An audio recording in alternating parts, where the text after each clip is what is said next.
le psy missing ou psy négatif est l'un des effets du crible de la conscience.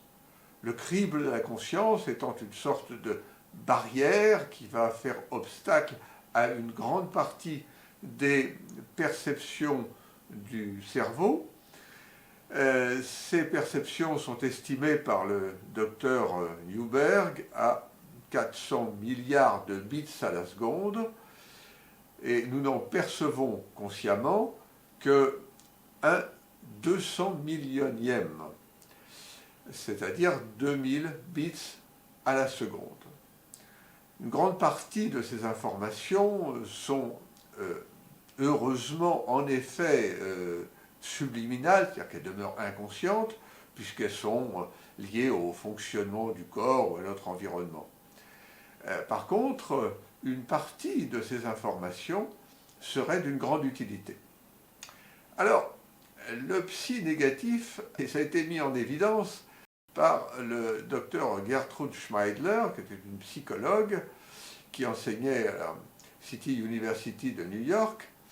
Et dans les années 40, elle a fait l'expérience suivante, expérience qui a été reproduite par un grand nombre de laboratoires de psychologie dans le monde. Elle a d'abord fait remplir des questionnaires à ses étudiants de manière à les classer en deux catégories. Ceux qui croyaient à la réalité des perceptions extrasensorielles et ceux qui n'y croyaient pas. Elle a ensuite fait passer des tests, dit des tests aux cartes Zener. Alors ces cartes Zener sont 5 cartes avec des figures simples. Les tests sont généralement de 25 cartes, soit 5 fois 5 cartes. Alors, le test consiste à faire deviner à un sujet les cartes qui vont être successivement tirées par une autre personne. La première personne va donc tirer les unes après les autres les 25 cartes, 5 fois 5, et elle va à chaque carte observer la carte durant une dizaine de secondes. Pendant ce temps, le sujet testé va devoir deviner, essayer de deviner, quelle est la carte qui a été tirée et qui est observée par le partenaire.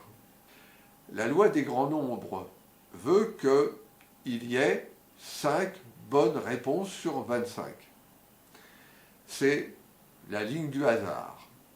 Si le sujet donne plus de 5 bonnes réponses, et si effectivement il le fait un certain nombre de fois, on peut en déduire qu'il a une capacité particulière.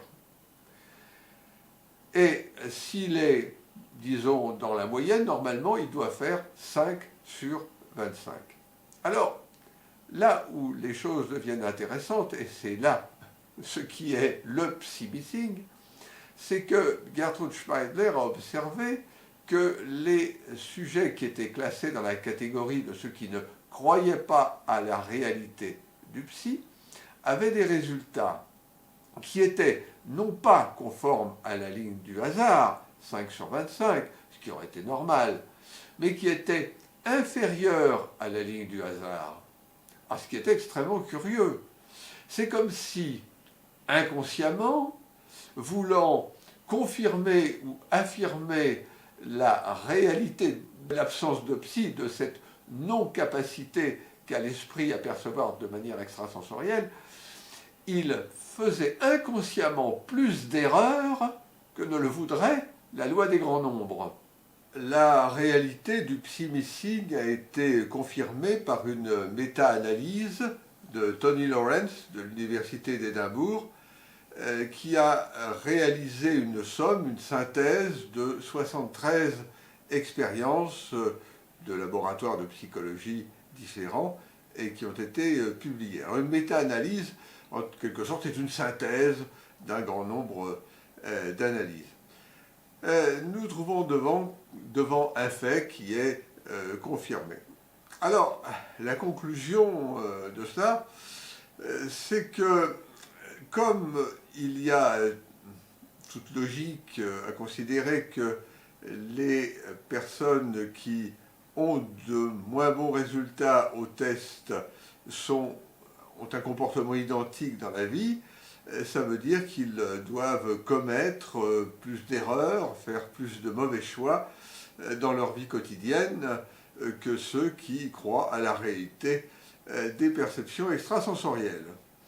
Vous voyez, ça nous conduit à devoir réviser nos conceptions et à les mettre à jour si nous voulons améliorer notre vie au jour le jour.